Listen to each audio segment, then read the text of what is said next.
الراجل ابو سيد يا اختي حاطط نقره من نقر العيل الصغير حماده ابننا، ما تفهميش ليه يوم يختم النجمه بتاعت الصبح ينادي على الولا. حماده يا حماده.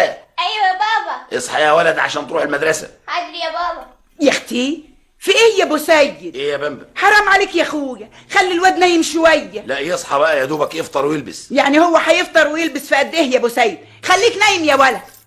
حاضر يا ماما. يا بمبة الساعه بقت 7 والمدرسه بتدخل 8. ده يا اخويا هيقعد سهران طول الليل ويقوم من النجمه كده؟ سهران ايه يا بمبة؟ ده نايم من الساعه 9. قوم يا ولد يا ولد يا حماده. حاضر يا بابا. خليك نايم يا واد يا حماد. حاضر يا ماما. لكن يا اختي الراجل يعند ويحلف 100 يمين ان الواد حماده يقوم، وانا كمان اعند على عيده واحلف 100 يمين على يمين ان الواد يفضل نايم. طبعا ما هو لازم يسمع كلام امه، امال يا اختي هما بيحطوه ويغربلوه في الغربال ليه ويقولوا له اسمع كلام امك ولا تسمعش كلام ابوك؟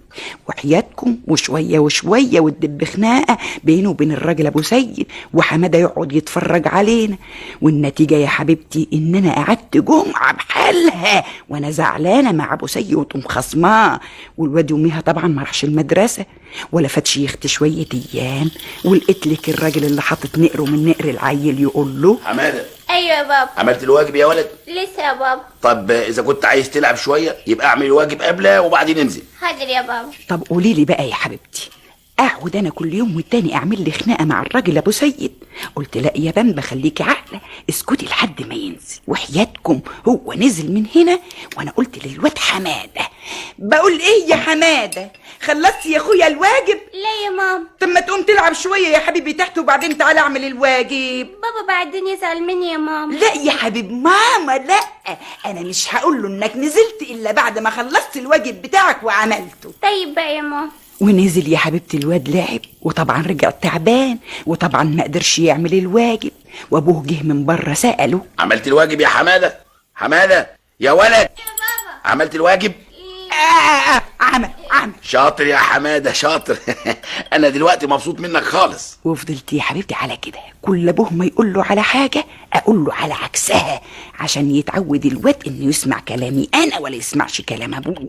لكن يا حبيبتي ما فاتش شهر ولا 2 وبقى الواد لا يسمع لا كلام امه ولا يسمع كلام ابوه، وبقى اذا قلت له اي حاجه ما تعجبوش يروح يقول لابوه علشان يخليه يعمل اللي هو عاوزه، وان كان ابوه يقول له على حاجه ما تعجبوش يجي جري عليا عشان اخليه يعمل اللي هو عاوزه. ولا بقيت عارفه اربيه ولا بقى ابوه عارف يربيه. واخر يا اختي ما فاض بي قلت لابو سيد، وش اخرة ده كله بقى يا ابو سيد؟ اخرة ايه يا بمبة؟ الواد يا ابو سيد ده بقى يسمع كلام حد ولا عاوز يسمع الا كلام نفسه، بقى يهمل في دروسه، شهادته جايه يا اخويا كلها كحك كحك كحك احمر، كل كحك قد كده. الكحك الاحمر ده مش هو السبب فيه، احنا اللي غلطانين يا بمبة. ليه بقى يا ابو سيد؟ علشان لازم نتفق مع بعض وتبقى لنا كلمة واحدة قدامه، واذا اختلفنا في حاجة بخصوصه يبقى اختلافنا بينا وبين بعض ولا يكونش قدامه. لازم سياستنا تبقى واحدة ولا حدش فينا يكسر كلام التاني.